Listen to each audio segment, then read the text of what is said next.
Europe 1, 7h24. Europe 1 matin. Bruce Toussaint.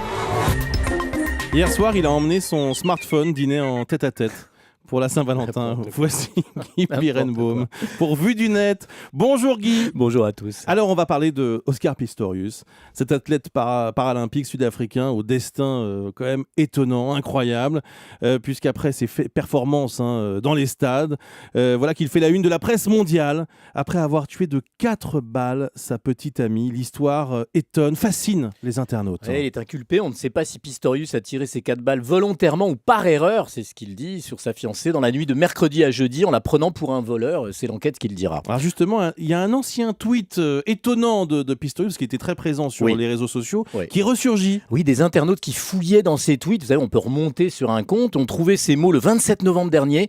Il n'y a rien de pire que de rentrer chez soi, d'entendre la machine à laver, de penser qu'il s'agit d'un intrus et de se jeter dans la buanderie en mode combat. Il dit full combat, waouh, c'est très troublant quoi. Oui, effectivement. C'est incroyable. L'affaire est terrible et pourtant les internautes se sont vite lâchés. Alors ça c'est fou, il n'y a ni délai, ni d'essence, ni filtre, c'est total lâchage. Alors il faut dire que la victime, la belle Riva Steenkamp, qui était mannequin elle-même, était active sur Twitter et qu'un de ses derniers tweets le 13 février, là aussi c'est incroyable comme ça sonne. Que faites-vous pour surprendre votre amoureux pour la Saint-Valentin? C'est incroyable. Oui. Alors peut-être que c'est ça, et puis peut-être que c'est Pistorius lui-même, ce coureur hors norme surnommé Blade Runner, à cause de ses lames en carbone. Ça étonne tout le monde et ça a peut-être poussé les internautes à se lâcher autant le jour de la Saint-Valentin. C'est si violent que ça? Ah oui, c'est terrible. Quelques exemples francophones, mais c'est pareil en anglais, Bruce. Léon Zitrone manquerait plus que son avocat lui coûte un bras, voilà.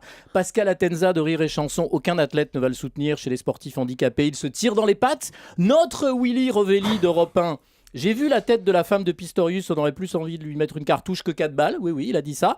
Olivia Blabla, Oscar Pistorius aurait tué sa petite amie. On privilégie la prothèse de l'accident. J'ai honte de rire. Ouais, je sais bien. Plus trash que ces tweets, une pub Nike incroyable diffusée sur les réseaux sociaux, bien que la marque ait essayé de la retirer. Je la montre pour tout le monde. C'est Pistorius qui jaillit des starting blocks. Je suis la balle dans le canon. Et oui, c'était ça la légende de la pub. Alors, on peut être choqué par l'irrespect général. Moi-même, j'ai trouvé ça fou, toutes ces remarques. Mais il y a un tweet du journaliste Claude Askolovitch qui est intéressant. Il dit « Drame de l'autodéfense, croyant tirer sur sa fiancée, il abat un cambrioleur. » Alors, il faut bien réfléchir parce que en fait, ça renvoie à un dessin de réserve absolument formidable. Lors d'un fait divers, la légende était « En croyant tirer sur son fils, il tue un cambrioleur. » Vous voyez finalement que c'est pas les internautes, c'est pas le web qui a inventé le cynisme, la dérision, le mauvais esprit, l'humour noir, le plus noir. Alors simplement, ça n'allait pas si vite, si loin, aussi rapidement, c'était pas aussi multidiffusé, quoi. C'est tout. Merci beaucoup, Guy Birenbaum.